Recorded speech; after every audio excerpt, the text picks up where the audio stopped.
Well, I want to begin my remarks tonight by making a confession. In thinking about the Torah's fundamental narrative, I find myself once again haunted by the idea of wilderness. By the time we get to chapter 12 of the second book of the Bible, the book of Exodus, the people have already left Egypt and are entering the wilderness, which continues in the book of Leviticus and then the book of Numbers, the fourth book of the Bible, which in Hebrew is named Bamidbar, in the wilderness. And then Moses, in the book of Deuteronomy, in his farewell address, focuses on the wilderness period, its problems and its implications. So given the pervasiveness of the idea of wilderness, I want to think a little bit about it and its significance. Let me first attempt something of a definition of wilderness. A wilderness is a pristine area free from intense and organized human activity, where features of culture and civilization are absent, and therefore where primal forces of nature and of human nature can be acutely felt, where the raw, the pre-civilized features of the human condition might come into view. And especially given those like the people of Israel, of ancient Israel, who spend all these years in the wilderness, where we as human beings can understand who we are. This is why wilderness as wildness, haunts me, as I hope it haunts you too. In our Torah portion, which begins in the middle of chapter 7 of Deuteronomy, Moses is facing head-on the realities of the wilderness as he tries to deal with the people's anxieties, with their fears, and with their hopes. And thus begins Moses' exposure of both the pathologies and the possibilities presented in the wilderness. Here's how Moses begins. And if you obey these rules and observe them carefully, you shall be blessed above all other peoples. There shall be no sterile male or female among you or among your livestock. The Lord will ward off from you all sickness. He will not bring upon you any of the dreadful diseases of Egypt. To which I respond, really? Is such a vision possible in this world of ours? Indeed, perhaps you'll agree with me that what Moses has described here is nothing short of a utopia. And perhaps Moses senses that because the people have been going through so much reality, they might need a good dose of utopia. But utopias, by definition, are unrealistic. Think of the word utopia, which comes from the Greek that means nowhere. Will there ever be no sterility, no sickness, no disease? No. Utopia is a fantasy based on unease with reality as it is. And let's face it, utopia represents a dangerous escapism.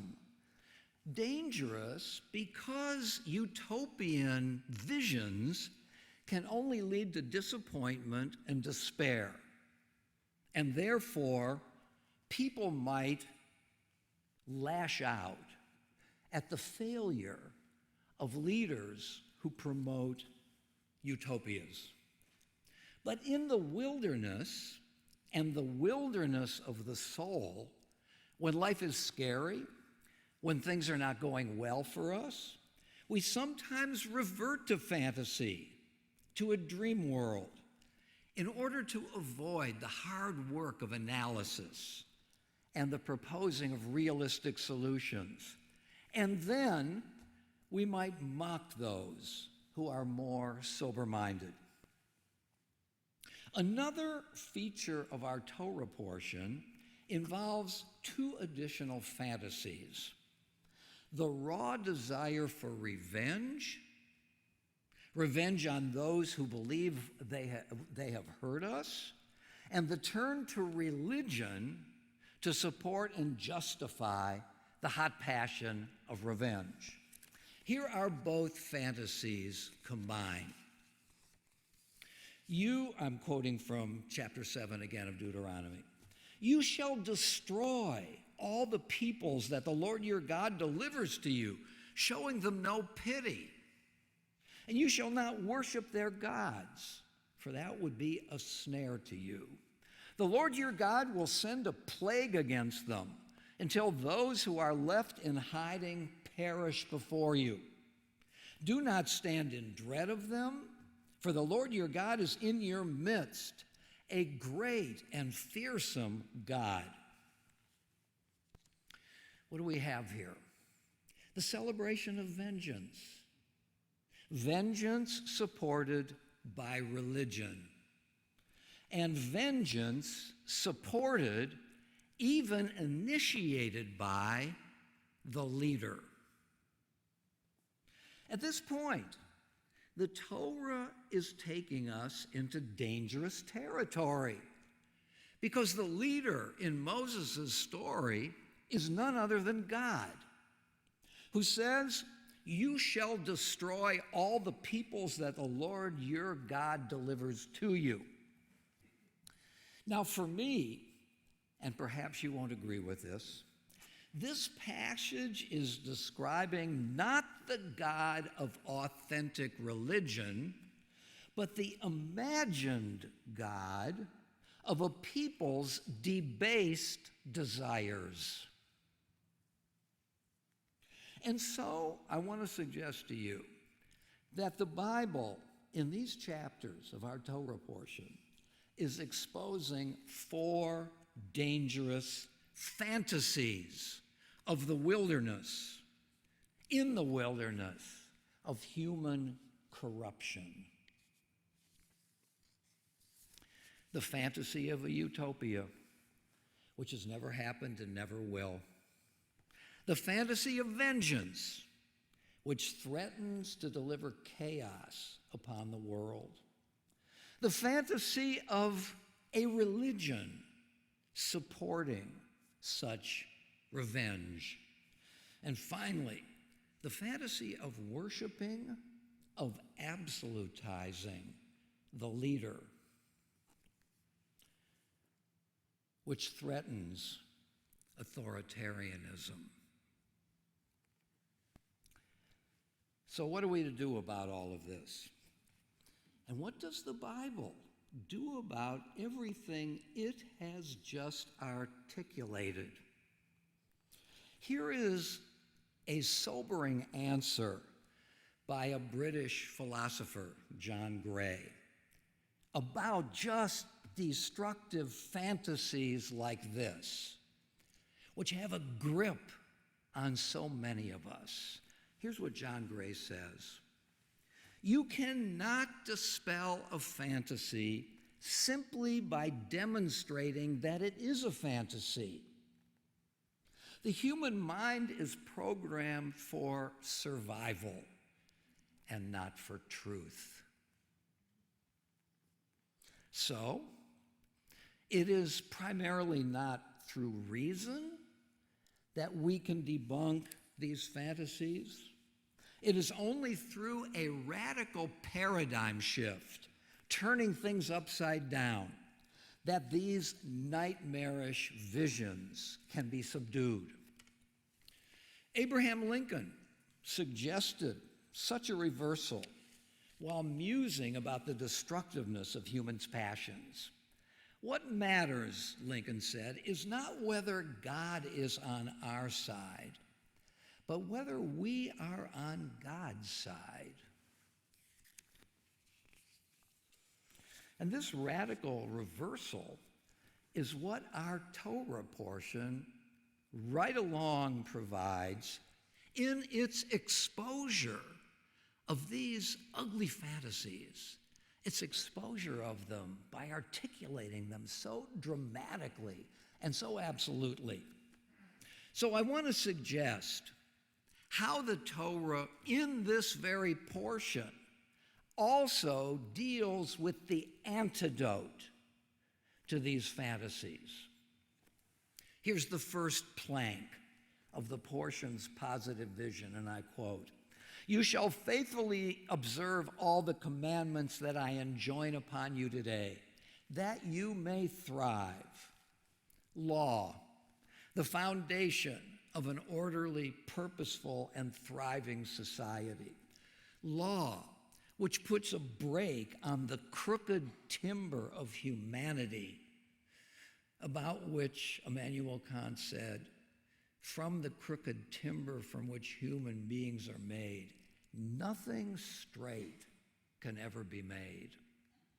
Law provides a brake and an antidote on who we are and might be. And here is the second plank of the Torah's positive vision, and I quote, "Remember the long way that the Lord your God has made you travel in the wilderness these past 40 years, that the Lord may test you by hardships to learn what was in your hearts, whether you would keep God's commandments or not." In the wilderness and in all wilderness times, we are tested. Tested to expose the health or the sickness in our hearts. Who we really are, whether we can face a crisis and not succumb to these baser emotions, these fantasies, these illusions. And a third plank, quoting, "God subjected you to the hardship of hunger and gave you manna to eat, which neither you nor your ancestors had ever known, in order to teach you that a human being does not live by bread alone, but on anything that the Lord decrees." Now, manna is not bread. Manna reflects something else. Bread symbolizes the world of the body. Manna symbolizes the world of the soul. And it reflects the need to tap into the needs of the spirit and the imperatives of an ethical order.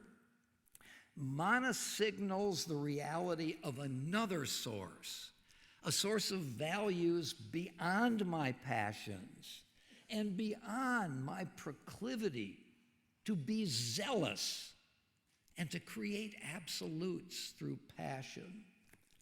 These are manna, the eternal values enshrined in the Ten Commandments and in the laws in the Bible's holiness code. Nor does one have to take the phrase that the Lord decrees literally to recognize the centrality of the values that holds a society together, even in wilderness times. Our Torah portion for this week offers what seems to me a rich dialectic of a wilderness reality. And with surgical precision, the biblical author weaves together two sets of mighty forces, those that threaten society and about which the Torah is uncompromising in exposing, those that threaten society and those forces that sustain it, those that destroy and those that repair, those that desolate and those that generate. I want to conclude my remarks by quoting another passage in this week's Torah portion, and I want to allow it to have the last word. This is from chapter 11. And now, O Israel, what does the Lord your God demand of you? Only this, to revere the Lord your God, to walk only in his paths, to love him, to serve the Lord your God with all your heart, with all your soul, keeping the Lord's commandments and laws, which I enjoin upon you today. And then the concluding three words, for your